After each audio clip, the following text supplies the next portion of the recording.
Hello students, today we'll discuss the sixth chapter from your book, and the name of the chapter is The 100 Dresses Part 2.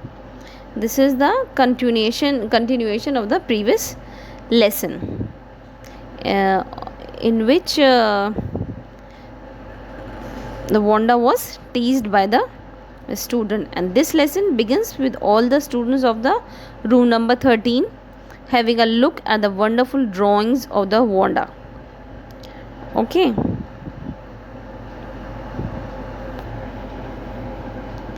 and everyone was having the look at the amazing drawing Wanda had drawn and admiring it, obviously. And then the monitor of the class brought a piece of note for the Miss Mason, and Miss Mason read it for the multiple times as she couldn't believe what was written in it. Finally, she decided to gather the class to read it loud and clear, and it was a letter from the Wanda's father. Okay, then she began reading it, and everyone was listening carefully. And that letter was begin with a salutation to the Miss Wanda.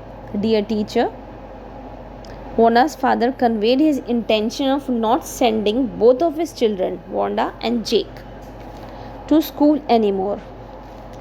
He mentioned why that they were shifting to the another city, a big one, where no one could care enough about their strange name, a big city with lot of people having weird names. Actually, it was the problem with Wanda that everyone's from the Wanda's class made fun of her name, because they thought it was her name was a weird and funny. She was a Polish immigrant to America and thus had an unfamiliar name to the students. After hearing what was there in that letter, everyone was left speechless. Miss Mason too was stunned, and thus she cleaned her glasses, wore them again, and spoke to the class in the low voice. She conveyed her disappointment to the class and asked them to ensure her that nothing was done purposefully to hurt Wanda. She gave the children benefit of doubt that everything they did was done unintentionally. She said whatever happened was sad and unfortunate. She advised the student to think about it.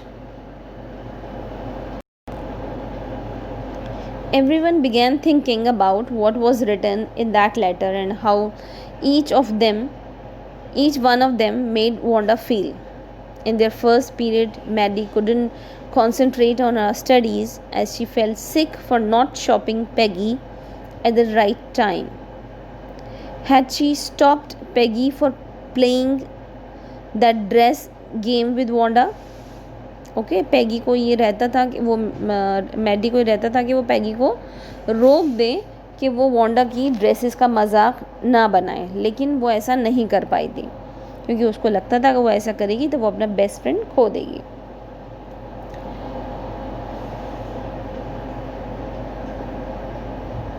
And now she was thinking that she was a coward girl and for not standing against what was wrong going on, and they all were filled with guilt and regret. Maddie wished for a chance to apologize to Wanda, hoping Peggy would be thinking about the Wanda too. She takes a look at the Peggy, but she was busy studying. Okay, she hoped Wanda had not yet moved away and she could tell her how sorry she was and appreciate her 100 dresses. Who was thinking this? Maddie was thinking this. That day after the school had ended, Peggy asked Maddie if they could go and check if Wanda was moved or not. Maddie was satisfied at the thought that they both had same plans of apologizing to Wanda. Now they both friends want to apologize from Wanda. Wanda से वो दोनों बच्चियाँ जो थी माफ़ी मांगना चाहती थी अपने मिसबिहेवियर के लिए, और उसकी जो ड्रेसेस थी, ब्यूटीफुल ड्रेसेस की ड्राइंग जो थी उसको अप्रिशिएट करना चाहती थी, जिसके लिए वो उसके घर जाना चाहती थी। एंड वो ये सोच रही थी, ये उम्मीद कर रही थी कि वांडा वहाँ से अभी तक घर से निकली ना हो, चली ना हो। So Peggy tries to comfort herself by murmuring that at least she didn't call her a foreigner because she was an immigrant. Neither did she make her feel different for having an unfamiliar name. She was always in this confusion that the Wanda had no idea that those girls were making fun of her.